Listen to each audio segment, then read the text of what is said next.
क्यों नेपाल दे विच वार-वार अजिहा संकट पैदा हो रहा। सत्ता किने हलाई, किने इस मूवमेंट नूं शुरू किया ते इस दा अंत की होएगा। की कहूँगे बार-बार अजिहियां सरकारां आउणियां जाणियां की वजह मनदे हो इहदी? जहाँ सरकारें बंद हो जाती हैं, कर्जे बड़े हो जाते हैं और राष्ट्र को ताक पर रख दिया जाता है, तब राष्ट्र ऐसे ही उठ खड़ा होता है और सिंहासन को और महलों को फूंक देता है। ਜਿਹੜਾ ਅਲਾयंस ਦੀਆਂ ਸਰਕਾਰਾਂ ਨੇ ਉਹ ਕਾਮयाब नहीं हो रही, गठजोड़ करके, गठबंधन करके। गठबंधन जहाँ होता है शर्तें लागू हो जाती हैं और जहाँ शर्तें लागू हो जाती हैं राष्ट्रहित ताक पर रख दिए जाते हैं। की वजह लगती है कि ये ਜਿਹੜੀ जैन जेड कम्यूनिटी आ ये हावी पै रही है नेपाल के शासन पे। आज के समय में उसमें सबसे बड़ा विदेशी ताकतों का भी अपने देश के लोकतंत्र को सुधारने के लिए अगर उपद्रव और हिंसा का सहारा देते हैं तो मैं इसको कतई सही नहीं मानता।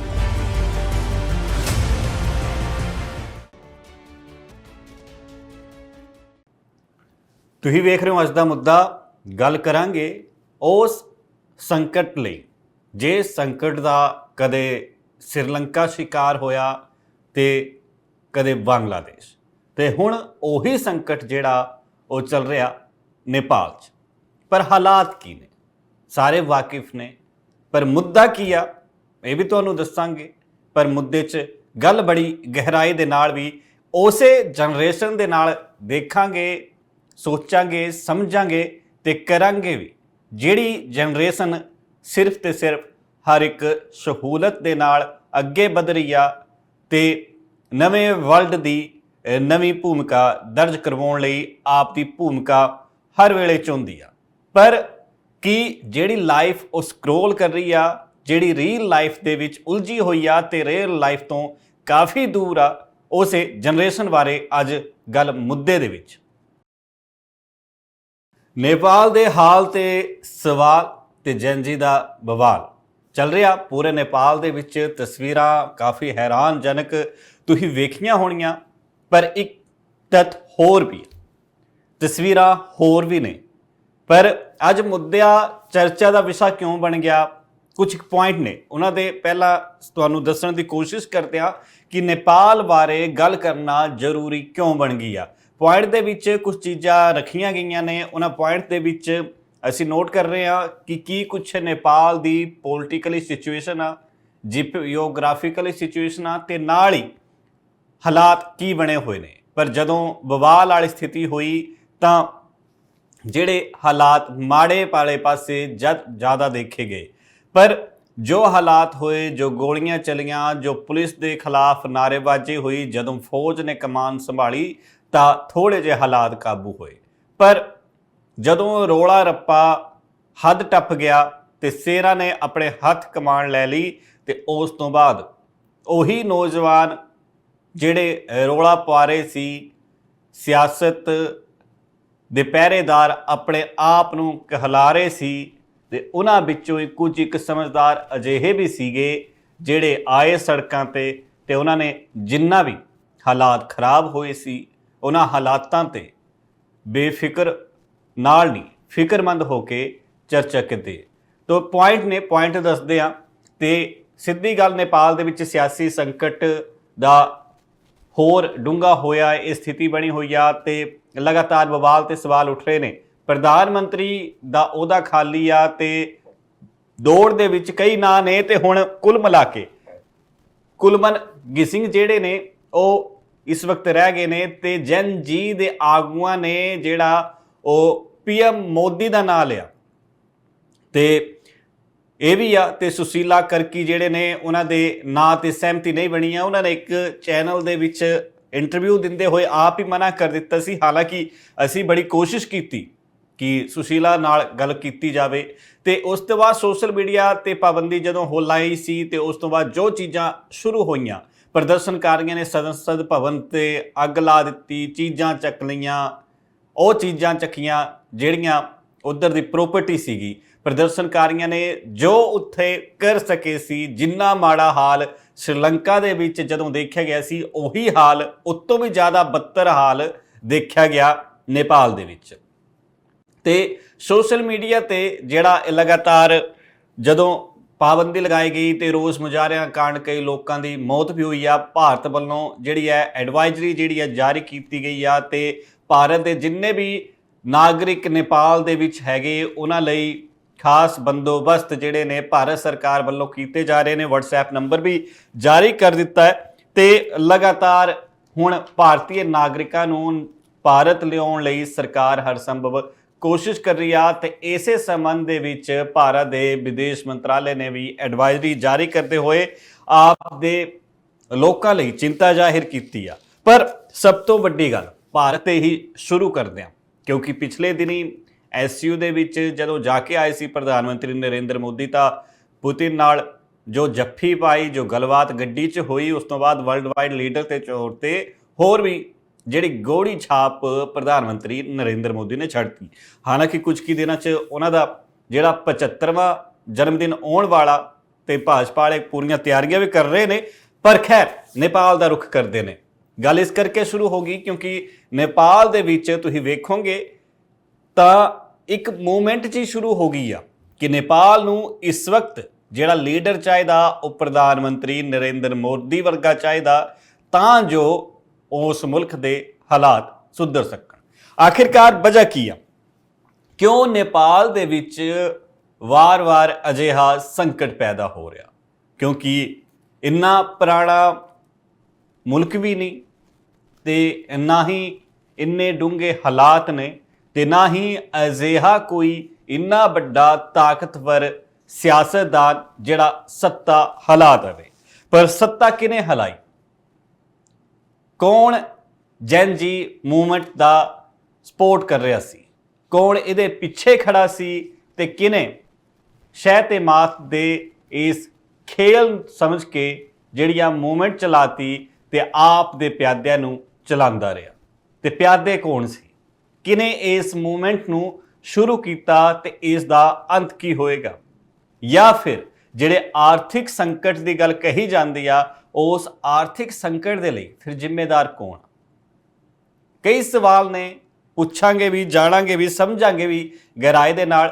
ਜਿਹੜੇ ਵੀ ਸਾਡੇ ਨਾਲ ਅੱਜ ਸਟੂਡੀਓ ਦੇ ਵਿੱਚ ਲਾਈਵ ਜੁੜਨਗੇ ਕਿਉਂਕਿ ਵੱਖ-ਵੱਖ ਮੁਲਕਾਂ ਤੇ ਉਹ ਆਪ ਦਾ ਲਗਾਤਾਰ ਗਿਆਨ ਰੱਖਦੇ ਨੇ, ਨੌਲੇਜ ਰੱਖਣੇ ਨੇ ਤੇ ਐਕਟੀਵਿਟੀ ਤੇ ਵੀ ਹਮੇਸ਼ਾ ਨਜ਼ਰ ਰੱਖਦੇ ਨੇ, ਉਹਨਾਂ ਤੋਂ ਸਮਝਾਂਗੇ, ਜਾਣਾਂਗੇ। ਪਰ ਨੇਪਾਲ ਦੇ ਵਿੱਚ ਜਿਹੜੀ ਰਾਜਨੀਤਿਕ ਉਤਾਰ ਚੜਾਅ ਬਣੇ ਹੋਏ ਨੇ ਉਸ ਵਿਚਕਾਰ ਤਿੰਨ ਵੱਡੇ ਨਾਂ ਪਹਿਲਾਂ ਚਰਚਾ 'ਚ ਆਏ ਕਿ ਪ੍ਰਧਾਨ ਮੰਤਰੀ ਦੀ ਰੇਸ 'ਚ ਕੌਣ ਹੋਏਗਾ। ਪਰ ਨਵੀਂ ਪੀੜ੍ਹੀ ਕੀ ਚਾਹੁੰਦੀ ਆ ਕਿ ਇੱਕ ਰੈਪਰ ਜਿਹੜੇ ਬਾਅਦ 'ਚ ਮੇਅਰ ਬਣੇ ਤੇ ਮੇਅਰ ਬਣਨ ਤੋਂ ਬਾਅਦ ਹੁਣ ਸਿੱਧੇ ਪ੍ਰਧਾਨ ਮੰਤਰੀ ਦੀ ਰੇਸ 'ਚ ਨਾ ਆ ਗਿਆ, ਜਾਂ ਫਿਰ ਇੱਕ ਬਿਜਲੀ ਬੋਰਡ ਦੇ ਵਿੱਚ ਇਲੈਕਟ੍ਰੀਕਲ ਡਿਪਾਰਟਮੈਂਟ ਦੇ ਜਿਹੜੇ CEO ਵੀ ਕਹੇ ਜਾਂਦੇ ਨੇ ਉਹਨਾਂ ਦਾ ਨਾਂ ਹੁਣ ਟੋਪ 'ਚ ਚੱਲ ਰਿਹਾ। ਤੇ ਇਸ ਦੇ ਨਾਲ ਹੀ ਸੁਸ਼ੀਲਾ ਜਿਹੜੇ ਨੇ ਉਹਨਾਂ ਦਾ ਨਾਂ ਆਇਆ, ਪਰ ਉਹਨਾਂ ਨੇ ਫਿਲਹਾਲ ਮਨਾ ਕਰਤਾ। ਯਾਨੀ ਕਿ ਸਿੱਧੇ ਤੌਰ ਤੇ ਇਹ ਕਿਹਾ ਜਾ ਸਕਦਾ ਕਿ ਹੁਣ ਸਿਰਫ ਤੇ ਸਿਰਫ ਇੱਕੋ ਬੰਦਾ ਤੇ ਉਸ ਬੰਦੇ ਨੂੰ ਕੀ ਜਿਹੜੀ ਜੈਨ ਜ਼ੈਡ ਇੱਕ ਮੂਵਮੈਂਟ ਚਲਾਉਣ ਵਾਲੇ ਨੇਪਾਲ ਦੇ ਵਿੱਚ ਸੱਤਾ ਪਰਿਵਰਤਨ ਦਾ ਜਾਂ ਸੱਤਾ ਨੂੰ ਬੁੰਝੇ ਸੁੱਟਣ ਦਾ, ਜਿਨ੍ਹਾਂ ਦੇ ਸਰ ਸਿਹਰਾ ਬੰਨ੍ਹਿਆ ਜਾਵੇ ਜਾਂ ਫਿਰ ਖੂਬ ਮਾੜਾ ਕਿਹਾ ਜਾਵੇ। ਕਿਉਂਕਿ ਅਜਿਹੀ ਮੂਵਮੈਂਟ ਤੇ ਹਾਲਾਤ ਕੀ ਨੇ, ਨਾਲ ਦੀ ਨਾਲ ਤਸਵੀਰਾਂ ਦੇ ਵਿੱਚ ਵੀ ਤੁਸੀਂ ਵੇਖ ਸਕਦੇ ਹੋ ਕਿ ਕਿੰਨਾ ਕੀ ਜਿਹੜਾ ਅੰਦਰਲੇ ਖਾਤੇ ਜਿਹੜਾ ਗਤੀਰੋਧ ਵੇਖਿਆ ਗਿਆ ਉਹ ਕਿੰਨਾ ਕੀ ਸੀਗਾ। ਤੇ ਉਹ ਸਾਰੀਆਂ ਚੀਜ਼ਾਂ ਹੁਣ ਜੈਨ ਜੀ ਜਿਹੜੇ ਨੇ ਅੰਦੋਲਨ ਤਾਂ ਕੀਤਾ, ਪਰ ਮੁੱਖ ਤੌਰ ਤੇ 3-4 ਨਾਮ ਆਏ ਨੇ। ਇੱਕ ਸਾਬਕਾ ਜਿਹੜੇ PMC ਉਹਨਾਂ ਦੇ ਨੂੰਹ ਦਾ ਨਾਂ ਸਾਹਮਣੇ ਆਇਆ ਕਿ ਉਹਨੇ ਵੀ ਪੂਰਾ ਇਸ ਮੂਵਮੈਂਟ ਨੂੰ ਸਪੋਰਟ ਕੀਤਾ, ਤੇ ਸਾਬਕਾ ਕਾਨੂੰਨ ਮੰਤਰੀ ਦੇ ਪੁੱਤਰ ਦਾ ਨਾਂ ਆਇਆ, ਤੇ ਸਾਬਕਾ ਜਿਹੜੇ ਇੱਕ ਹੋਰ ਮੰਤਰੀ ਸੀ ਉਹਨਾਂ ਦੀ ਧੀ ਦਾ ਨਾਂ ਆਇਆ, ਤੇ ਇੱਕ ਟੋਪ ਦੇ ਵਿੱਚ ਇਨਫਲੂਐਂਸਰ ਕਹਿ ਲਈਏ, ਸੋਸ਼ਲ ਮੀਡੀਆ ਐਕਟਿਵਿਸਟ ਕਹਿ ਲਈਏ, ਜਾਂ ਜੋ ਵੀ ਕਹਿ ਲਈਏ, ਉਹਨਾਂ ਦਾ ਨਾਂ ਆਇਆ। ਕਿਸੇ ਦਾ ਨਾਂ ਲਊਂਗਾ ਤਾਂ ਕਈਆਂ ਨੂੰ ਬੁਰਾ ਵੀ ਲੱਗ ਜਾਂਦਾ ਤੇ ਫਿਰ ਔਖੇ ਹੁੰਦੇ ਨੇ, ਪਰ ਇਸੇ ਕਰਕੇ ਕਈਆਂ ਦੇ ਨਾਂ ਆਏ, ਪਰ ਨਾਂ ਤਾਂ ਆਏ। ਪਰ ਹੁਣ ਇਸ ਰਾਜਨੀਤਿਕ ਸੰਕਟ ਦੇ ਵਿੱਚ ਕੱਢਿਆ ਕਿਵੇਂ ਜਾਵੇ? ਕਿਉਂ ਬਾਰ-ਬਾਰ ਜਿਹੜੇ ਨੇ ਭਾਰਤ ਦੇ ਆਲੇ ਦੁਆਲੇ ਜਾਂ ਫਿਰ ਜਿਹੜੀਆਂ ਛੋਟੀਆਂ ਸਟੇਟਾਂ ਨੇ, ਜਿੱਦਾਂ ਸ਼੍ਰੀਲੰਕਾ ਹੋ ਗਈ, ਬੰਗਲਾਦੇਸ਼ ਹੋ ਗਿਆ, ਉਧਰ ਦੇ ਜੋ ਹਾਲਾਤ ਹੋਏ, ਰਾਤੋਂ ਰਾਤ ਰਾਸ਼ਟਰਪਤੀ ਹੋਵੇ, ਪ੍ਰਧਾਨ ਮੰਤਰੀ ਹੋਵੇ, ਮੁਲਕ ਛੱਡ ਕੇ ਵੀ ਭੱਜਣਾ ਪਿਆ। ਰਾਤ ਬਾਅਦ ਦੇ ਵਿੱਚ ਸੱਤਾ ਪਰਿਵਰਤਨ ਹੋਇਆ, ਪਰ ਆਖਿਰਕਾਰ ਇਹ ਜੈਨ ਜੀ ਜਿਹੜੀ ਸ਼੍ਰੇਣੀ ਆ, ਇਹ ਕੈਟਾਗਰੀ ਦਾ ਬਹੁਤ ਸਾਰਿਆਂ ਨੂੰ ਪਤਾ ਹੀ ਹੈ ਕਿ ਨੋਰਮਲੀ ਅਸੀਂ ਕੈਟਾਗਰਾਈਜ਼ ਕਰਦੇ ਨੇ ਕਿ ਜਿਹੜੇ ਲਗਾਤਾਰ 96 ਤੋਂ ਬਾਅਦ ਜਿੰਨੇ ਵੀ ਪੈਦਾ ਹੋਏ ਨੇ ਉਸ ਕੈਟਾਗਰੀ ਨੂੰ ਇੱਕ ਅਲੱਗ ਕੈਟਾਗਰੀ ਦੇ ਵਿੱਚ, ਕਿਉਂਕਿ ਇਹਨਾਂ ਦਾ ਦੌਰ ਜਿਹੜਾ ਸੀ ਉਹਦੇ ਵਿੱਚ ਇੰਟਰਨੈਟ ਵੀ ਸੀਗਾ, ਉਹਦੇ ਵਿੱਚ ਦੂਰ ਸੰਚਾਰ ਵੀ ਸੀਗਾ, ਉਹਨਾਂ ਨੇ ਹਰ ਇੱਕ ਚੀਜ਼ ਉਹਨਾਂ ਦੇ ਹੱਥ ਦੇ ਵਿੱਚ ਸੀਗੀ। ਉਹਨਾਂ ਨੇ ਉਸ ਤਰੀਕੇ ਨਾਲ ਕਿਸੇ ਵੀ ਚੀਜ਼ ਲਈ ਇੰਨਾ ਜ਼ਿਆਦਾ ਸਟਰਗਲ ਨਹੀਂ ਕੀਤਾ, ਕਿਉਂਕਿ ਉਹਨਾਂ ਨੂੰ ਜੇਕਰ ਚੰਗੇ ਵਾਲੇ ਪਾਸੇ ਬਹੁਤ ਸਾਰੇ ਨੇ ਜਿਹੜੇ ਸੋਚਦੇ ਨੇ, ਸਮਝਦੇ ਨੇ, ਤੇ ਉਹਨਾਂ ਨੂੰ ਪਤਾ ਕਿ ਅਸੀਂ ਕਿਸੇ ਵੀ ਚੀਜ਼ ਦਾ ਸਹੀ ਫਾਇਦਾ ਕਿੱਦਾਂ ਚੱਕਣਾ। ਜਾਂ ਫਿਰ ਕੁਝ ਅਜਿਹੇ ਵੀ ਹੁੰਦੇ ਨੇ ਜਿਨ੍ਹਾਂ ਨੂੰ ਅੱਜ ਕੱਲ੍ਹ ਸੋਸ਼ਲ ਮੀਡੀਆ ਤੇ ਸਟਾਰ ਬਣਨ ਦੀ ਲੱਤ ਹੁੰਦੀ ਆ, ਤੇ ਲੱਤ ਫਿਰ ਕਿਸ ਤਰੀਕੇ ਨਾਲ ਜਿਹੜੀ ਆ ਉਹ ਅੱਗ ਦਾ ਕੰਮ ਕਰਦੀ ਆ, ਤੁਸੀਂ ਤਸਵੀਰਾਂ ਨਾਲ ਦੀ ਨਾਲ ਵੇਖ ਵੀ ਸਕਦੇ ਹੋ। ਕੁਝ ਅਜਿਹੇ ਨੇ ਜਦੋਂ ਤੁਸੀਂ ਅੱਜ ਵੀ ਸਕਰੋਲ ਕਰੋਗੇ ਆਪ ਤੇ ਫੋਨ ਲੈ ਕੇ ਨੇਪਾਲ ਟਾਈਪ ਕਰਕੇ, ਤਾਂ ਕੁਝ ਅਜਿਹੇ ਹੋਣੇ ਨੇ ਜਿਨ੍ਹਾਂ ਨੇ ਸਿਰਫ ਤੇ ਸਿਰਫ ਇਸ ਰੋਸ ਮੁਜ਼ਾਹਰੇ ਤੇ ਸਿਰਫ ਇਹਦੇ ਲਈ ਪ੍ਰੋਟੈਸਟ ਕਰਤਾ, ਸਮਰਥਨ ਕਰਤਾ ਕਿ ਸੋਸ਼ਲ ਮੀਡੀਆ ਚੱਲਣਾ ਚਾਹੀਦਾ, ਜਿਹੜਾ ਬੈਨ ਕੀਤਾ ਗਿਆ ਸੀ। ਤੇ ਕਈ ਅਜਿਹੇ ਵੀ ਸੀ ਜਿਨ੍ਹਾਂ ਤੇ ਸਿਰਫ ਰੀਲਾਂ ਤੇ ਸ਼ੋਰਟਸ ਬਣਾਉਣੀਆਂ ਸੀ, ਪਰ ਕਈਆਂ ਨੂੰ ਇਹ ਵੀ ਨਹੀਂ ਪਤਾ ਕਿ ਹੋ ਕੀ ਰਿਹਾ ਤੇ ਚੱਲ ਕੀ ਰਿਹਾ ਤੇ ਇਸ ਦਾ ਅਸਰ ਕੀ ਹੋਏਗਾ। ਅਸਰ ਜੋ ਵੀ ਹੋਏਗਾ ਗੱਲਬਾਤ ਕਰਾਂਗੇ ਸਾਰੇ ਹੀ ਮਸਲੇ ਤੇ, ਪਰ ਇਸ ਬ੍ਰੇਕ ਤੋਂ ਬਾਅਦ।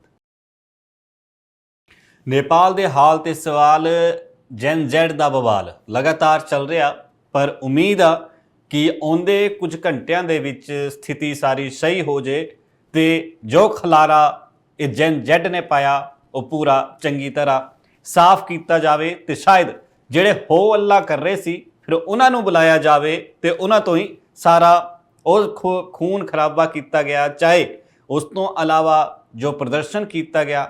ਕਿਉਂਕਿ ਮੈਨੂੰ ਲੱਗਦਾ ਕਿ ਜਿੱਥੇ ਤੱਕ ਜਿਹੜੇ ਰੋਲਾ ਪਾਉਂਦੇ ਨੇ, ਹੋ ਹੱਲਾ ਕਰਦੇ ਨੇ, ਬਾਅਦ ਦੇ ਵਿੱਚ ਉਹਨਾਂ ਨੂੰ ਬੁਲਾ ਕੇ ਉਹਨਾਂ ਤੋਂ ਪੁੱਛਣਾ ਵੀ ਚਾਹੀਦਾ ਕਿ ਹਰ ਇੱਕ ਆਵਾਜ਼ ਚੱਕਣ ਦਾ ਜਿਹੜਾ ਇਹ ਮਤਲਬ ਨਹੀਂ ਹੁੰਦਾ ਕਿ ਤੁਸੀਂ ਸਰਕਾਰੀ ਸੰਪत्ति ਨੂੰ ਵੀ ਨੁਕਸਾਨ ਪਹੁੰਚਾਓ, ਕਿਉਂਕਿ ਉਸ ਤੋਂ ਬਾਅਦ ਫਿਰ ਪੈਸੇ ਤਾਂ ਸਾਡੇ ਵਰਗੇ ਲੋਕਾਂ ਨੂੰ ਟੈਕਸ ਦੇ ਜ਼ਰੀਏ ਜਾਂ ਹੋਰ ਕਿਸੇ ਤਰੀਕੇ ਨਾਲ ਭਰਨੇ ਪੈਂਦੇ ਨੇ। ਪਰ ਸਭ ਤੋਂ ਵੱਡੀ ਗੱਲ ਆ 2008 ਦੇ ਵਿੱਚ ਜਿਹੜਾ ਮੁਲਕ ਪੂਰਾ ਇੱਕ ਗਵਰਨੈਂਸ ਸਿਸਟਮ ਦੇ ਵਿੱਚ ਆਇਆ, ਉਸ ਤੋਂ ਬਾਅਦ ਉਸ ਦਾ ਸੰਵਿਧਾਨ ਜਿਹੜਾ ਸੀ 2015 ਦੇ ਵਿੱਚ ਬਣਿਆ, ਸਭ ਕੁਝ ਚੰਗਾ ਚੱਲ ਰਿਹਾ ਸੀ, ਪਰ ਕੀ ਵਜ੍ਹਾ ਕਿ ਇਹ ਮੁੜ ਬਾਰ-ਬਾਰ ਅਜਿਹੀ ਸਥਿਤੀ ਬਣ ਜਾਂਦੀ ਹੈ। ਮੇਰੇ ਨਾਲ ਸੀਨੀਅਰ ਜਰਨਲਿਸਟ ਤੇ ਪੋਲੀਟੀਕਲੀ ਐਨਾਲਿਸਟ ਨੇ ਚੰਦਰ ਸ਼ੇਖਰ ਤਰਸ਼ੂਲ, ਕਾਫੀ ਤਜਰਬਾ ਰੱਖਦੇ ਨੇ, ਵੱਖ-ਵੱਖ ਮੁਲਕਾਂ ਦੀ ਸਿਆਸਤ ਨਾਲ ਜੁੜੇ ਹੋਏ ਨੇ। ਸਰ ਬਹੁਤ-ਬਹੁਤ ਸਵਾਗਤ ਹੈ ਜੀ ਜਸ ਪੰਜਾਬੀ ਤੇ।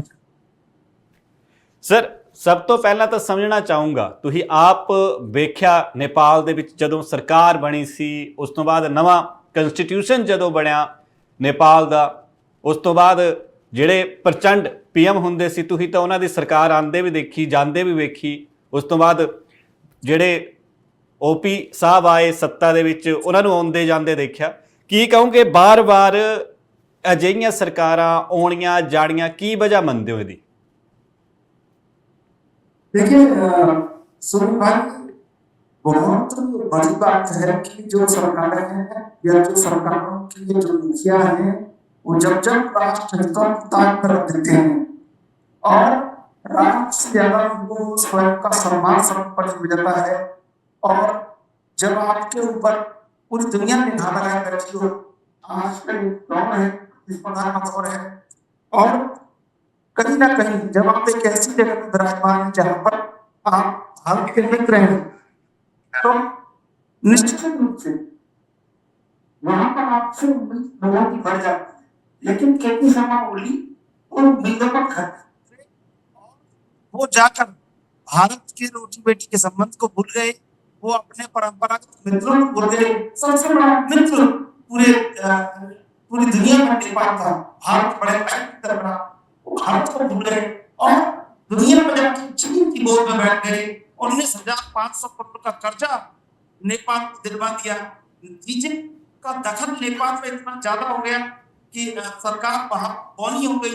तो निश्चित रूप से जहां सरकारें बौनी हो जाती हैं, कर्जे बड़े हो जाते हैं और राष्ट्र हित को ताक पर रख दिया जाता है, तब राष्ट्र ऐसे ही उठ खड़ा होता है और सिंहासन को और महलों को फूंक देता है। और नेपाल में हुआ है। नेपाल में अगर आप ये कहेंगे कि जैन जी ये कह रहे थे कि भाई सोशल मीडिया से मैं रहना दो, वो ये नहीं कह रहे थे, कह रहे थे कि नेपाल को अब ऐसी सरकार की आवश्यकता है जो राष्ट्र हित को देखे, जो नेपाल के विकास को देखे। लेकिन नेपाल में जो भी कुछ इस उपद्रव के दौरान हुआ है, माननीय कहीं बड़े होटल हिल्टन होटल का जला देना, कहीं जो संविधान के महत्व को फूंक देना या मंदिरों तक तोड़फोड़ करना, ये बहुत गलत हुआ है। लेकिन अगर सरकार आप देखेंगे 35 साल का बड़ा टेन्योर आप देखेंगे, 26 प्रधानमंत्रियों को देखा 35 साल में, तो 20 गठबंधन देखे, तो अगर ये सब देखना पड़ता है इस देश को, तो निश्चित रूप से ये जो धर्मों सरकारें हैं, जो कर्जा लेने वाली सरकारें हैं, ये जो किसी देश की गोद में बैठ जाने वाली सरकारें हैं, ये जो परंपरागत क्षेत्रों को भूल जाने वाली सरकारें हैं, जब नेपाल में ऐसी सरकार का गठन होगा, निश्चित रूप से नेपाल की तरक्की में बाधा होगी। नेपाल को अब कम से कम एक ऐसे प्रधानमंत्री की आवश्यकता है, ऐसी सरकार की आवश्यकता है जो उन्मुक्त रूप से अपने परंपरागत मित्रों का ध्यान रखे और निस्वार्थ भाव से नेपाल के संविधान की रक्षा के लिए काम करे और पूरी दुनिया में नेपाल के उत्थान के लिए समझौते और समर्थन मांगे। नहीं तरसूल साहब, जिस तरीके ਨਾਲ ਤੁਸੀਂ ਵੀ ਦੱਸਿਆ ਕਿ ਇੰਨੇ ਪ੍ਰਧਾਨ ਮੰਤਰੀ ਬਣ ਚੁੱਕੇ ਨੇ ਇੰਨੇ ਘੱਟ ਸਮੇਂ ਦੇ ਵਿੱਚ, ਜਦੋਂ ਤੋਂ ਇਹ ਮੁਲਕ ਪੂਰੇ ਤਰੀਕੇ ਨਾਲ ਆਪਣੇ ਸੰਵਿਧਾਨ ਤੇ ਕੰਮ ਕਰ ਰਿਹਾ ਸੀ, ਪਰ ਕੀ ਲੱਗਦਾ ਜਿਹੜਾ ਅਲਾਈਅੰਸ ਦੀਆਂ ਸਰਕਾਰਾਂ ਨੇ ਉਹ ਕਾਮਯਾਬ नहीं हो रही गठजोड़ करके, गठबंधन करके? देखिए सुनील भाई, गठबंधन जहां होता है शर्तें लागू हो जाती हैं और जहां शर्तें लागू हो जाती हैं वह राष्ट्र हित ताक पर रख दिए जाते हैं। वहां गठबंधन का मतलब है कि किसको फायदा कितना होना है और इन फायदों के बीच में राष्ट्र के जो हित होते हैं वो कहीं निचले पायदान पर चले जाते हैं। सर्वोच्च स्तर पर क्या आता है कि हम अपने आप को कैसे खड़ा करें।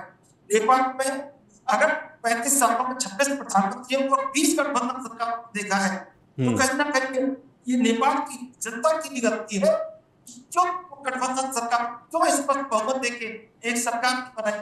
अगर वो भी नेपाल की जनता भी अगर किसी एक दल को बहुमत देके सरकार बनाती, निश्चित रूप से वो काम कर पाते। लेकिन जिस तरह प्रधानमंत्री दौर में लगातार काम करते रहे, केपी शर्मा ओली तो लगातार आए और आने के बाद तुरंत उन्होंने भारत के खिलाफ जहर करना शुरू कर दिया। वहां के जो मेयर हैं काठमांडू के बालेंद्र शाह, वो भारत विभाजित नक्शे की वो लगाते हैं, लिपुलेख कालापानी पर दावा करते हैं। तो ये कहीं ना कहीं आप जब अपने परंपरागत मित्रों को खो देते हैं, आप जब अपने दोस्तों को खो देते हैं और आप जब ऐसे स्वार्थ के संबंध स्थापित कर लेते हैं जैसे बीजेपी से किए, तो निश्चित रूप से देश का इसी तरह का हाथ छूटता है। हमारे तो रोटी बेटी के संबंध थे, हमारे क्या संबंध नहीं थे, छोटे भाई की तरह नेपाल को समझा। लेकिन फर्ज नेपाल का भी है कि उन संबंधों को आगे बढ़ाए, उन संबंधों में जान डाले। अब आप वहां पर बीजिंग से दोस्ती कर रहे हैं, आप वहां इस्लामाबाद से नीचे बढ़ा रहे हैं, आप हमारे विरोधियों से बात कर रहे हैं, तो फिर श्रीलंका मैं आपको बताऊंगा श्रीलंका में कितना उपद्रव हुआ, लेकिन किसने मदद की बात बताइए। बाद में तो भारतीय खड़ा आके, तो जब हमको ही खड़ा होना है, जब हमको ही मदद करनी है, तो फिर हमसे अलग तरीके और ये कहेंगे कि भाई हम भारत को आगे दिखाएंगे और भारत से मदद भी मांगे, ये नहीं होगा ना। ये दोहरा मंथन नहीं चलेगा। अब भारत की नया भारत है नहीं नਵੇਂ ਭਾਰਤ ਦੀ ਜਿਹੜੀ ਤੁਸੀਂ ਗੱਲ ਕਰ ਰਹੇ ਹੋ, ਪਰ ਮੰਗ ਤਾਂ ਉੱਠਣ ਲੱਗ ਪਈ ਆ ਕਿ ਮੋਦੀ ਵਰਗਾ ਇੱਥੇ ਵੀ ਪੀਐਮ होना चाहिए। हाँ तो वो क्यों कह रहे हैं? आप देखिए इसकी सबसे बड़ी वजह क्या है। मैं आपको एक बात बताऊं, नवंबर 1987 में दक्षेश शिखर सम्मेलन हुआ नेपाल में। वहां पे भारत के प्रधानमंत्री राजीव गांधी गए उसके बाद बड़ा सम्मान हुआ, राजा वीर विक्रम सिंह वहां थे उस समय, राजा वीर विक्रम वीरेंद्र सिंह वहां थे, बड़ा सम्मान हुआ। इसके बाद 1988 में जब सोनिया गांधी के साथ राजीव गांधी वहां गए तो वहां पर जो पशुपतिनाथ मंदिर है काठमांडू में, वहां पर पूजा अर्चना करने से मना कर दिया गया क्योंकि सोनिया गांधी ईसाई थी। और उनकी जब उन्होंने राजीव गांधी ने बात की वहां के प्रधानमंत्री से, तो उसके बाद उनकी जो पत्नी की महारानी ऐश्वर्या का पूरा दखल करा। तो उन्होंने कहा भाई इस मंदिर में कोई अन्य जाति का नहीं आ सकता। तो वहां पर राजीव गांधी दिल्ली लौटे, उन्होंने नेपाल का तेल गैस पानी सब बंद कर दिया। उससे रिश्ते और बड़ा और ज्यादा बिगड़े। फिर इंद्र कुमार गुजरात नेपाल गए। इंद्र कुमार गुजरात के बाद 17 साल बाद प्रधानमंत्री, 17 साल लग गए प्रधानमंत्री नरेंद्र मोदी काठमांडू पहुंचे। तो अगर 17 साल लग गए तो ये कांग्रेस की गलती है कि नेपाल को जब हमारी बेटी के संबंध थे तो नेपाल को कहीं उस गलती को, गलती नहीं थी, वही तक वही परंपरा को मानना पड़ेगा। तो उन संबंधों को पुनर्स्थापित करना चाहिए था। हमने ये प्रधानमंत्री मोदी ने उन संबंधों को पुनर्स्थापित किया और नेपाल को एक भरोसा दिलाया कि आप हमारे छोटे भाई हैं, आपसे हमारा रोटी बेटी का संबंध है।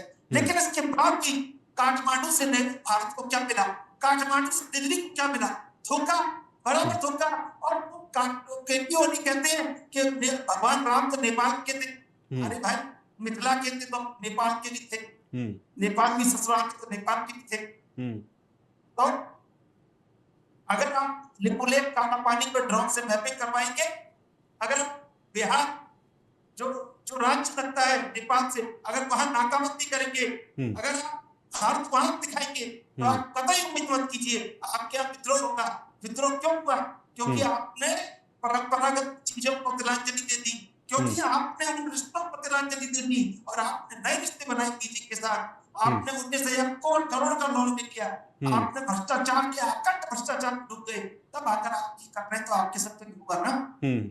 नहीं ਤਰਸੂਲ ਸਾਹਿਬ, ਗੱਲਬਾਤ ਇਹਦੇ ਤੇ ਜਾਰੀ ਰੱਖਾਂਗੇ, ਪਰ ਜਿੱਦਾਂ ਤੁਸੀਂ ਭ੍ਰਿਸ਼ਟਾਚਾਰ ਦੀ ਵੀ ਗੱਲ ਪਈ ਤੇ ਦੂਜੇ ਪਾਸੇ ਗੱਲਾਂ ਕਈ ਪਾਸੇ, ਫਿਰ ਜਦੋਂ ਤੁਸੀਂ ਕਈ ਪੁਰਾਣੇ ਜਿਹੜੇ ਨੇ ਉਹ ਪੋਤੜੇ ਵੀ ਖੋਲਤੇ ਤੇ ਜਿਹੜੇ ਸੁਣ ਰਹੇ ਨੇ ਉਹਨਾਂ ਨੂੰ ਵੀ ਸ਼ਾਇਦ ਪਤਾ ਹੀ ਹੋਣਾ ਕਿ ਕਿਸ ਤਰੀਕੇ ਨਾਲ ਨੇਪਾਲ ਦੀ ਰਾਜਨੀਤੀ ਦੇ ਵਿੱਚ ਉਤਾਰ ਚੜਾਵ ਆਉਂਦਾ ਹੈ। ਪਰ ਹੋਰ ਵੀ ਪੋਤੜੇ ਜ਼ਰੂਰ ਖੋਲਾਂਗੇ ਕਿਉਂਕਿ ਅਜਿਹੇ ਰਾਜਨੀਤਿਕ ਸੰਕਟ ਇੱਕ ਨਹੀਂ ਕਈ ਥਾਵਾਂ ਤੇ ਹੋ ਚੁੱਕੇ ਨੇ ਤੇ ਆਉਂਦੇ ਦਿਨਾਂ ਦੇ ਵਿੱਚ ਹੋਰ ਕੋਈ ਮੁਲਕ ਇਸ ਤਰੀਕੇ ਦੇ ਸੰਕਟ ਦਾ ਸ਼ਿਕਾਰ ਨਾ ਹੋਵੇ ਤਾਂ ਚੰਗਾ ਹੈ, ਕਿਉਂਕਿ ਫਿਰ ਮੁੜ ਤੋਂ ਖੜਾ ਹੋਣ ਲਈ ਆਲੇ ਦੁਆਲੇ ਸਾਰਿਆਂ ਪਾਸੇ ਦੇਖਣਾ ਪੈਂਦਾ ਤੇ ਭਾਰਤ ਵਾਲੇ ਪਾਸੇ ਵੀ ਸ਼ਾਇਦ ਨੇਪਾਲ ਦੇਖ ਰਿਹਾ। ਗੱਲ ਇਹਦੇ ਤੇ ਜਾਰੀ ਰੱਖਾਂਗੇ ਪਰ ਇਸ ਬ੍ਰੇਕ ਤੋਂ ਬਾਅਦ। ਨੇਪਾਲ ਦੇ ਹਾਲ ਤੇ ਸਵਾਲ ਤੇ ਜੈਨ ਜੈਡ ਵੱਲੋਂ ਬਵਾਲ, ਗੱਲ ਇਸੇ ਤੇ ਹੋ ਰਹੀ ਆ। ਤੁਸੀਂ ਵੀ ਆਪਣੀ ਜਿਹੜੇ ਸੁਝਾਅ, ਆਪਣੀ ਗੱਲ ਸਿੱਧੀ ਸਟੂਡੀਓ ਦੇ ਵਿੱਚ ਰੱਖ ਸਕਦੇ ਹੋ। ਅਸੀਂ ਫੋਨ ਕਾਲ ਸਟੂਡੀਓ ਦੇ ਵਿੱਚ ਸਿੱਧੀ ਓਪਨ ਕਰ ਦਿੱਤੀ ਆ ਤੇ ਮੇਰੇ ਨਾਲ ਸੀਨੀਅਰ ਪੱਤਰਕਾਰ ਤੇ ਪੋਲੀਟੀਕਲ ਐਨਾਲਿਸਟ ਚੰਦਰ ਸ਼ੇਖਰ ਤਰਸੂਲ ਸਾਹਿਬ ਵੀ ਲਗਾਤਾਰ ਜੁੜੇ ਹੋਏ ਨੇ ਲਾਈਵ। ਸਾਹਿਬ, ਸਿੱਧੇ ਤੌਰ ਤੇ ਗੱਲ ਤੁਸੀਂ ਬੜੀ ਡੰਗਾਈ ਵਾਲੀ ਕੀਤੀ 86 ਤੋਂ ਲੈ ਕੇ ਵਰਤਮਾਨ ਦੇ ਹਾਲਾਤਾਂ ਤੱਕ, ਪਰ ਸੰਵਿਧਾਨ ਵਾਲੇ ਪਾਸੇ ਆਊਂਗਾ, ਕਨਸਟੀਟਿਊਸ਼ਨ ਵਾਲੇ ਪਾਸੇ ਆਊਂਗਾ। ਕੀ ਖਾਮੀ ਹੈ ਕਿ इस वक्त स्थिति सोशल मीडिया वर्सिज संविधान बनाम सरकार होगी? की वजह लगती है कि ये ਜਿਹੜੀ जैन जेड कम्यूनिटी आ ये हावी पै रही है नेपाल दे शासन ते प्रशासन ते?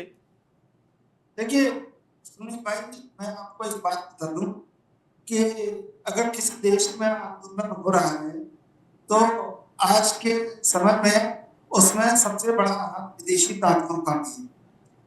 और ऐसे में अगर आप अपने देश के संविधान को, अपने देश के लोकतंत्र को सुधारने के लिए अगर उपद्रव और हिंसा का सहारा देते हैं तो मैं इसको कतई सही नहीं मानता। और आप राष्ट्रीय संपत्तियों का नुकसान कर देते हैं तो ये भी ठीक बात नहीं। कोई और भी रास्ता हो सकता था कि सरकार से लोग कहें, नेपाल की जनता कहे, लेकिन जिस तरीके का इस्तेमाल नेपाल में हुआ पूरी दुनिया में एक मैसेज है भाई। आप समझिए कि अगर सेना रोक रही है उपद्रवियों को, उपद्रवियों ने पशुपतिनाथ पे हमला कर दिया है और पूरे नेपाल काठमांडू के शहर हिल्टन होटल को अगर फूंक कर बर्बाद कर दिया है, अगर वहां महिलाओं को, बच्चों को पीटा जा रहा है, तो हत्या कर दी जा रही है, तो मैं नहीं मानता कि ये किसी देश को सुधारने के लिए उठाया गया बड़ा कदम है या अच्छा कदम है। निश्चित रूप से गलत कदम है, इसकी भर्त्सना की जानी चाहिए। सरकारें बनना बिगड़ना अलग बात है, लेकिन अगर देश के लोग निरंकुश हो जाते हैं तो ये भी ठीक बात है, ये भी गलत बात है। तो जिस तरह नेपाल में जो हुआ है वो बिल्कुल निंदनीय है और वो कतई सम्मान के लायक नहीं है। हाँ, आप सरकारों से कह सकते हैं, आप सरकारों से शांति वार्ता कर सकते हैं, आप सरकारों के साथ अपना पक्ष रख सकते हैं, पूरे देश में आंदोलन कर सकते हैं, लेकिन अगर आप वहां की व्यवस्था तहस नहस कर देते हैं, राष्ट्रीय संपत्तियों का नुकसान कर देते हैं, तो आप समझ रहे हैं कि अगर ये देश में बड़ा बदलाव है तो ये कतई क्रांति नहीं है, क्रांति का ये नाम नहीं हो सकता। नहीं तो फिर ये ਜਿਹੜੀ ਚੀਜ਼ ਆ ਇਹ ਡਿਜੀਟਲ ਆਜ਼ਾਦੀ ਵੱਲੋਂ ਜ਼ੈਡ ਵੱਲੋਂ ਕੀਤਾ ਗਿਆ ਇੱਕ ਪ੍ਰਦਰਸ਼ਨ ਆ ਜਾਂ ਫਿਰ ਰਾਜਨੀਤਿਕ ਚੇतना ਲਈ ਆ? देखिए, राजनीतिक चेतना सबसे पहले तो जैनजी पीढ़ी, जो लोग जैनजी इसको आंदोलन को कर रहे थे, मैं आपको बताऊं, मेयर जो बालंदु शाह है, काठमांडू के जो मेयर हैं, उनका भी कहीं ना कहीं इसमें बड़ा रोल है। और वो जब से मेयर बने, उन्होंने मेयर बनने के बाद अपने पीछे जो अपनी कुर्सी के पीछे नक्शा लगाया, उसमें भारत की जो हिस्ट्री थी उनको भी अपना दर्शा दिया। तो ये उनकी कुत्सित मानसिकता थी। फिर इसके बाद उनको समर्थन मिलने लगा, फिर उनको लगा कि आप प्रधानमंत्री की कुर्सी तक पहुंचा जाए। तो ये जो उनकी सोच थी, वो सोच में आगे बढ़ते चलेगा और कामयाब भी होते चलेंगे। लेकिन मैं कह रहा हूं कि आंदोलन खड़ा होना स्वागत योग्य है। सरकारों को समझ सिखाने का जो कदम उठाया स्वागत योग्य, लोग एकजुट हुए। लेकिन अगर आप अगर आपने नेपाल को ही जगह रखा, नेपाल पूरा झुलस गया, उसकी आत्मा सुलग रही है, नेपाल के बड़े बड़े राष्ट्रीय संस्थानों को चला दिया गया, आप मंदिरों पर हमला कर रहे हैं, तो क्या लगता है कि आप किसी एकांतवाद, किसी एकाधिकार, या आपको ये सर आप नया राष्ट्र होना चाहते हैं नेपाल? ये तो कतई ठीक नहीं है। आज सुशीला कार्की का चुनाव आया नेपाल मुख्य न्यायाधीश सुप्रीम कोर्ट की, तो अगर उनका नाम वो निष्पक्ष है, वो लगातार नेपाल के बदलाव परिवर्तन की आवाज उठाती रही। नहीं तो जी आपने कहा कि वो तो भारत के पक्ष में, भारत से के रिश्ते में जुड़ते हैं, क्या वो तो भारत समर्थित है? तो भाई, आपके मन में, नेपाल के मन में क्या है? भारत का विरोध। और अगर भारत का विरोध है तो आप कैसे उम्मीद कर सकते हैं कि इस भ्रष्टाचार पर लगाम लगेगी? क्योंकि भ्रष्टाचार बढ़ाया किसने? भ्रष्टाचार तो बीजेपी ने बढ़ाया, भ्रष्टाचार तो चीन ने नोट देने के बढ़ाया, उनको नोट देते रहे लगातार। तो भ्रष्टाचार किसने बढ़ाया? हमारे तो रोटी बेटी का संबंध। भारत जब प्रधानमंत्री मोदी नेपाल पहुंचे, उन्होंने कहा कि 17 साल प्रधानमंत्री को लग गए, भारत के प्रधानमंत्री को 17 साल लग गए काठमांडू आने में। पूरी नेपाल की संसद भवन टूटी। नेपाल में आज भी भारत का समर्थन है, और समर्थन इसलिए है आप सच्चा मित्र है। अगर ऐसे में आप सच्चे मित्र को अनदेखा करते हो, आप भ्रष्टाचार की गोद में जाके बैठ जाते हो, और फिर आप ये उम्मीद करते हो कि मेरा देश अच्छा बने, नहीं बनेगा। कमी दोनों तरफ से है, सरकार की तरफ से है, जनता की तरफ से भी कमी है। जनता ने 35 वर्षों में 20 गठबंधन की सरकारों को जन्म दिया, 26 प्रधानमंत्री नेपाल में देखे, ये भी गलत है। ये भी लोगों को सोचना चाहिए था कि हम एक सरकार को, स्थिर सरकार को चुने और अच्छे नेपाल का, सशक्त नेपाल का निर्माण करें। ये भी नहीं हो पाया। नहीं तो हुण नेपाल दे विच ठीक आ, नवा प्रधानमंत्री भी आ जाएगा, कुछ वक्त लगेगा, लोगों ने जो करना सी वो भी करता, ते सोशल मीडिया ते जो हो हल्ला फिर पिया वो भी सारे ने वेख लिया। पर भारत ते चीन के रिश्तों ते की असर पेगा? क्योंकि हाल ही दे विच तां SCO की मीटिंग हुई आ, क्योंकि तिब्बत नूं लैके या दलाई लामा साहब नूं लैके चीज़ां पहलां ही गुंझलदार ने, भारत ते चीन नूं लैके। तुहानूं भी याद होएगा, असी उस वेले शायद गल भी कीती सी, चर्चा भी कीती सी, काफ़ी असी गल्लां भी कीतियां सी कि जदों चाइना कुछ साल पहलां प्रधानमंत्री गए सी ते कुछ दिन बाद ही गलगाम दे विच जिद्दां पिठ ते छुरा चीन ने मारिया सी, ਫਿਰ ਹਾਲਾਤ ਫਿਰ ਜੇ ਹੁਣ ਚੰਗੇ ਦੇ ਲਗੇ ਨੇ ਤੇ ਕਿੱਥੇ ਨੇਪਾਲ ਕਰਕੇ ਕੁਝ ਖਰਾਬਾ ਤਾਂ ਨਹੀਂ ਪਏਗਾ ਭਾਰਤ ਚੀਨ ਵਿਚਾਲੇ? देखिए सुमित भाई, मैं 4 दिन पहले सोच रहा था इन सब चीजों को कि भारत और रूस के संबंध कैसे बने हैं, भारत और चीन के संबंध कैसे बने हैं और भारत और अमेरिका के संबंध कैसे बने हैं। तो मेरे दिमाग में साहित्य की जब है ना, पत्रकार साहित्यकार मिलता है, तो मेरे दिमाग में बात आई, तो आपसे साझा कर रहा हूँ कि मेरे दिमाग में आया कि कंधे से कंधा लड़ता है हमारा साथी है, और इससे ज्यादा क्या ताकत है कि बीजिंग लिखता पाती है। बीजिंग ने, चीन ने चिट्ठी भी जिनपिंग ने परमाणु के राष्ट्रपति जी को कि संबंधों को सुधारा जाए, तो इससे ज्यादा क्या ताकत है कि बीजिंग लिखता पाती है। आप समझिए, इससे ज्यादा क्या ताकत है, बीजिंग लिखता पाती है और ट्रंप गोलियां कोरी किधर भक्ति है, भारत झुका ही नहीं। भारत बिल्कुल अपने अटल खड़ा रहा। भारत ने चीन को भी बताया, भारत ने रूस जैसे अच्छे मित्र के साथ खड़ा करके ये बताया दुनिया को कि अमेरिका के डराने से भारत डरने वाला नहीं है। तो फिर मैंने लिखा कि टैरिफ पर ट्रंप धमकियां कोरी की तरह भक्ति है और चिड़ियों वाले दिन बीते भारत सोने का हक है। चिड़ियों वाले दिन बीते भारत सोने का हक है। तो भारत स्वाभिमान का देश है, भारत मित्र भी है लेकिन स्वाभिमान भी रखता है। अगर भारत से श्रीलंका जो भारत के खिलाफ खड़ा था, अगर आप वहां पे जो एक एयरपोर्ट था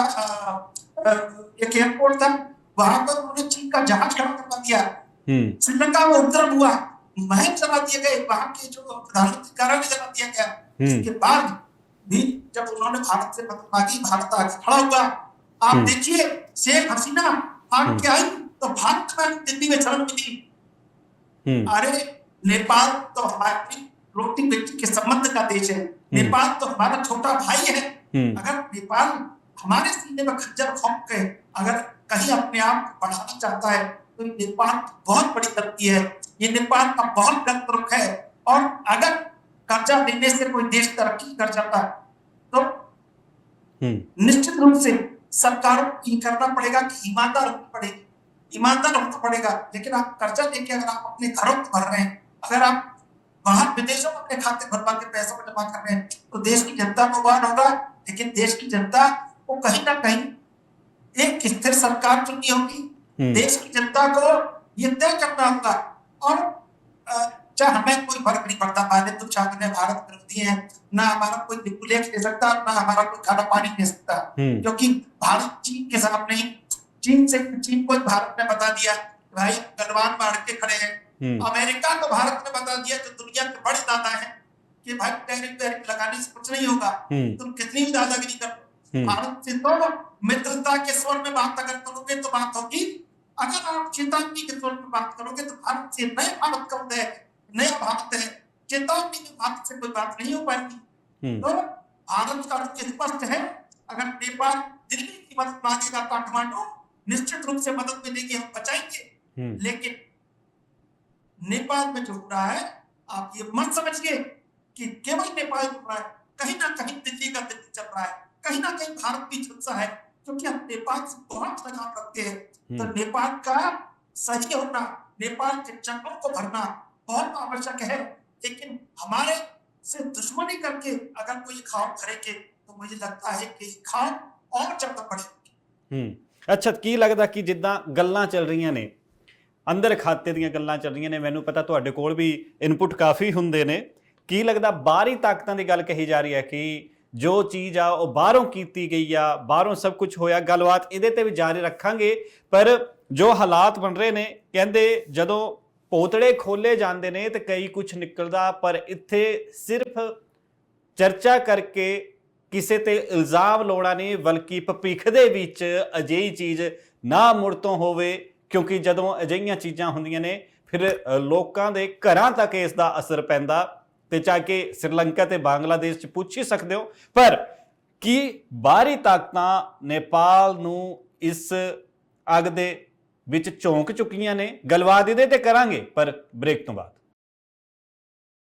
ਨੇਪਾਲ ਦੇ ਹਾਲ ਤੇ ਸਵਾਲ, ਚੈਨ ਜੈਟ ਦਾ ਕਿਉਂ ਬਵਾਲ, ਚਰਚਾ ਇਸੇ ਤੇ ਹੋ ਰਹੀ ਆ, ਮੁੱਦੇ ਦੇ ਵਿੱਚ ਗੱਲ ਕਰ ਰਹੇ ਨੇ ਮੇਰੇ ਨਾਲ ਸੀਨੀਅਰ ਪੱਤਰਕਾਰ ਤੇ ਪੋਲੀਟੀਕਲ ਐਨਾਲਿਸਟ ਚੰਦਰਸ਼ੇਖਰ ਤ੍ਰਿਸ਼ੂਲ ਸਾਹਿਬ ਵੀ ਸਿੱਧੇ ਜੁੜੇ ਹੋਏ ਨੇ। ਕਾਫੀ ਚੰਗੇ ਤਰੀਕੇ ਨਾਲ ਨੇਪਾਲ ਨੂੰ ਸਮਝਦੇ ਨੇ, ਜਿਓਗ੍ਰਾਫਿਕਲ ਤਰੀਕੇ ਨਾਲ ਵੀ ਤੇ ਪੋਲੀਟੀਕਲ ਤਰੀਕੇ ਨਾਲ ਵੀ, ਤੇ ਕਾਫੀ ਇਹਨਾਂ ਨੇ ਉਧਰ ਵੀ ਸਟੱਡੀ ਕੀਤੀ ਆ ਉਸ ਚੀਜ਼ ਤੇ, ਕਿਉਂਕਿ ਹਾਲਾਤ ਬਦਲਦੇ ਵੀ ਵੇਖੇ ਨੇ, ਉਧਰ ਦੀਆਂ ਰਾਜਸ਼ਾਹੀਆਂ ਤੇ ਸਿਆਸਤਦਾਨਾਂ ਦੋਹਾਂ ਚੀਜ਼ਾਂ ਨੂੰ ਵੇਖਿਆ। ਪਰ ਇਹਨਾਂ ਵੱਲ ਹੀ ਰੁੱਖ ਕਰੂੰਗਾ ਕਿਉਂਕਿ ਬ੍ਰੇਕ ਤੋਂ ਜਾਣ ਤੋਂ ਪਹਿਲਾਂ ਇਹਨਾਂ ਤੋਂ ਪੁੱਛ ਰਿਹਾ ਸੀ ਕਿ ਕੀ ਲੱਗਦਾ, ਕਿਉਂਕਿ ਇਹਨਾਂ ਦੇ ਕਾਫੀ ਉਧਰ ਪੱਤਰਕਾਰ ਵੀ ਲਿੰਕ 'ਚ ਨੇ, ਹੋਰ ਵੀ ਕਈ ਇਨਪੁਟ ਇਹਨਾਂ ਕੋਲ ਹੁੰਦੇ ਨੇ, ਕਿਉਂਕਿ ਕਾਫੀ ਸੀਨੀਅਰਟੀ ਵਾਈਜ਼ ਵੀ ਇਹਨਾਂ ਨੇ ਵਰਲਡ ਵਾਈਡ ਕਵਰ ਕੀਤਾ ਕਾਫੀ ਚੀਜ਼ਾਂ ਨੂੰ।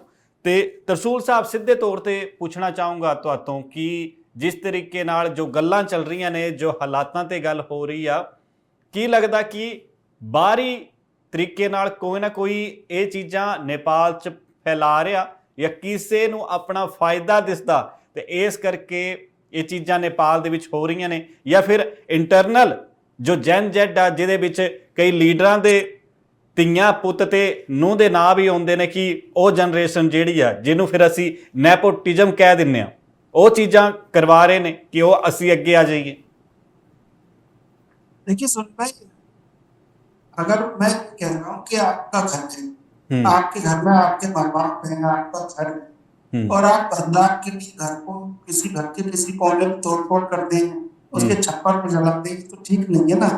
और अगर आप ये सोचे कि उस घर पे कैसे कब्जा किया जाए, माँ बाप को कैसे बाहर निकाला जाए, पुरानी व्यवस्थाओं कैसे बदला जाए, ये भी ठीक नहीं है। मेयर बाजितुर शाह जब काठमांडू के मेयर बने, उन्होंने झंडा लगाया, अपनी तस्वीर लगाई अपनी कुर्सी के पीछे, वो भारत का उसने विभाजन बताया, भारत के कई हिस्सों को अपना बताया। इसके बाद उनको समर्थन मिला और धीरे धीरे एक स्क्रिप्ट डेवलप होती गई कि मेयर बाजितुर शाह इस नेपाल के सबसे बड़े नेता के रूप में, युवा नेता के रूप में उभरने लगे।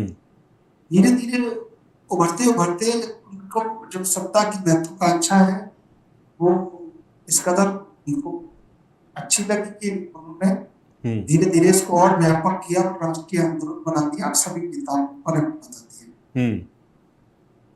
अब अगर सब नेता करेक्ट हैं, सब अगर इतने सालों से सरकार चल रही है, तो किसी भी आंदोलन को खड़ा करने के लिए और किसी भी आंदोलन को सार्थक दिशा में ले जाने के लिए बहुत बड़ी हिम्मत चाहिए होती है।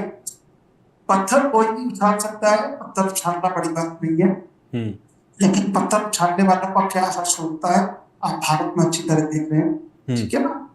कई लोग, मैं सुनता रहता हूँ, कई लोग बुद्धिजीवी लोग भी इस तरह की बातें करते हैं कि भारत में ऐसा कभी हो ही नहीं सकता है। ये जो 150 करोड़ 140 करोड़ जो अभी नया सेंसस सर्कल में नई जनसंख्या करके आएगी, ये जो ताकत है हमारे राष्ट्र की सबसे बड़ी ताकत है कि इस देश का कोई भी नागरिक हो, कोई भी धर्म, सब देश के पक्ष में। अब छोटे मोटे कुकुर कुत्ते कहीं के और कोई ऐसा चाहे कि हम भारत का ये स्तर तक कर लेंगे, वो कर लेंगे, ये सब आप समझिए कि बड़े स्तर पर नहीं हो सकता, क्योंकि भारत में जो हमारी राष्ट्रीय संप्रभुता है, जो हमारे अंदर के नागरिक के अंदर एक राष्ट्र जीता है, वो बहुत ताकतवर है। तो वहां पर होता चला गया कि बाजितुर शाह ने और हवा दी, फिर 4-5 नए चेहरे खड़े हो गए। फिर आपको ये बताऊं कि नेपाल की सरकार ने कहा था, मैं सारे पक्ष बता रहा हूँ, नेपाल की सरकार ने कहा था जो सोशल मीडिया से नेपाल का रजिस्ट्रेशन कराने। इस बात को नेपाल की सरकार ने एक नोटिफिकेशन जारी किया, इसके बाद 1 महीना हो गया, किसी ने कोई ध्यान नहीं दिया, मतलब उन्होंने सरकार को बिल्कुल अनदेखा कर दिया। पूरी दुनिया से जैसे जैसे परंपराएं पहुंचती है, ऐसे सरकारें को अपने यहाँ मॉडिफाई करती है, नेपाल ने किया। फिर नेपाल की सरकार ने 7 दिन का टाइम दिया कि भाई आप सोशल मीडिया ऐप्स को हमारे यहाँ एक्सटेंड करवा दीजिए, अन्यथा इनको रोक देगी, बंद कर देगी, बैन कर देगी। तब भी किसी ने ध्यान नहीं दिया। तो फिर ये हुआ कि वो नेपाल सरकार ने वो ऐप बैन कर, क्योंकि आप किसी राष्ट्र की संप्रभुता से खिलवाड़ करेंगे और किसी राष्ट्र में आप रहेंगे और कोई भी अगर किसी तरह की अनुमति नहीं देंगे और सरकार जब कह रही है कि ये आप करवा दीजिए और आप नहीं करवाएंगे तो निश्चित रूप से कार्रवाई, वो तो कार्रवाई। उस कार्रवाई ने एक ऐसा मोड़ ले दिया कि जो सरकार को भी कभी अंदेशा नहीं था कि ऐसा हो जाएगा। सरकार को बिल्कुल ही अंदेशा नहीं था कि इतनी बड़ी घटना हो जाएगी। घटना ने रूप धारण कर लिया। घटना क्रांति के रूप में होती तो माना भी जाता कि सब क्रांति हुई है। घटना ने रूप धारण कर लिया। ओपन रूप से ज्यादा गंदा काम हुआ कि वहां महिलाओं को, बच्चों को और 20 लोगों की मौत हो गई वहां पे सेना की गोलियों से। तो जो 20 लोगों की मौत हुई वो भी गलत हुई, और उसके बाद उपद्रवियों ने जिस तरह लूटा नेपाल को और जो जख्मी किया नेपाल को, मुझे लगता है कि ये भी गलत था। और उसके बाद ये भी गलत था कि जो दावा कर रहे थे बड़े तुर्रम खां दादा पूरी दुनिया में घूम रहे हैं, वो नेपाल को बचाने का जो दावा कर रहे थे, नेपाल का साथ देने का, नेपाल का मित्र होने का, नेपाल का दाम होने का दावा कर रहे थे, वो पीछे उन्होंने खुद के भी देखा कि नेपाल क्यों चल रहा है, कैसे चल रहा है और हमारी इसमें सार्थक भूमिका क्या हो सकती है। तो उन्होंने कोई ध्यान नहीं दिया। एक वर्ग दोषी नहीं है। अगर आप ये समझेंगे, अगर जिस तरह से कई जगह मीडिया में ये होता है कि एक वर्ग, हम स्वस्थ चर्चा करें, एक वर्ग दोषी नहीं है। सरकार ने सोशल मीडिया को बैन किया, रजिस्ट्रेशन करवा दीजिए। मीडिया बैन के खिलाफ पीढ़ी मैदान में उतरी, उसको किसी ने उग्रता की ओर धकेला, वो दोषी है। पूरी इसकी जांच होनी चाहिए। सरकार को अपने राष्ट्र हित के प्रति कटिबद्ध होना चाहिए कि हम अपने राष्ट्र को सर्वोपरि माने, और हमारे जिससे परंपरा आप देखिए ना, अमेरिका ने कितनी धमकी दी, तो भारत के रूस की दोस्ती तोड़वा दी क्या? ਹੁਣ ट्रेड डील ते गल हो रही है और नरेंद्र मोदी तो मास्को गए हैं। तो आप ये समझिए कि जब मित्रता बन जाती है ना, टूटती नहीं है, और जो नए दोस्त बनाता है ना उसको चलना पड़ता है। आज जैसे नेपाल चला, जैसे श्रीलंका चला, जैसे बांग्लादेश चला, जैसे पाकिस्तान का चलने का नाम मत लीजिए, वो तो पहले आग बम दे गोले दे बैठा पहले फूक चुका है ना। पाकिस्तान का नाम बेकार फूक चुका है, बर्बाद हो चुका है ना। तो जब आप नए मित्र ढूंढते हैं और आप अपनी कूटनीति को बिल्कुल कहीं गुप्त तहखाने में रख देते हैं, अपने परंपरागत मित्रों को भूल जाते हैं। अच्छा, क्या हुआ श्रीलंका का, क्या हुआ बताइए? ले लेके भारत को ही सामने आना पड़ा, क्योंकि हमारा कोई। चलो ਤਰਸੂਲ ਸਾਹਿਬ ਸਿੱਧੀ ਗੱਲ ਆ, ਹਾਲਾਤ ਬੜੇ ਨਾਜ਼ੁਕ ਨੇ। ਫਿਲਹਾਲ ਤੁਸੀਂ ਆਪਣਾ ਕੀਮਤੀ ਵੇਲਾ ਦਿੱਤਾ, ਸਾਡੇ ਕੋਲ ਵੀ ਜਿਹੜੀ ਵਕਤ ਦੀ ਥੋੜੀ ਘਾਟ ਆ, ਕੀਮਤੀ ਵਕਤ ਦੇਣ ਲਈ ਬਹੁਤ ਬਹੁਤ ਧੰਨਵਾਦ।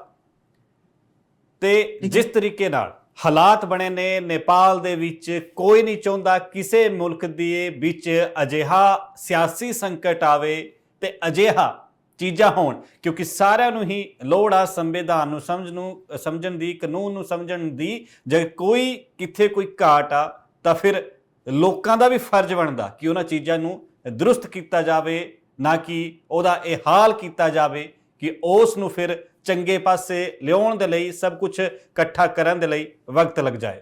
ਫਿਲਹਾਲ ਅੱਜ ਮੁੱਦੇ ਦੇ ਵਿੱਚ ਇੰਨਾ ਹੀ। ਮੈਨੂੰ ਦਿਓ ਇਜਾਜ਼ਤ। ਧੰਨਵਾਦ।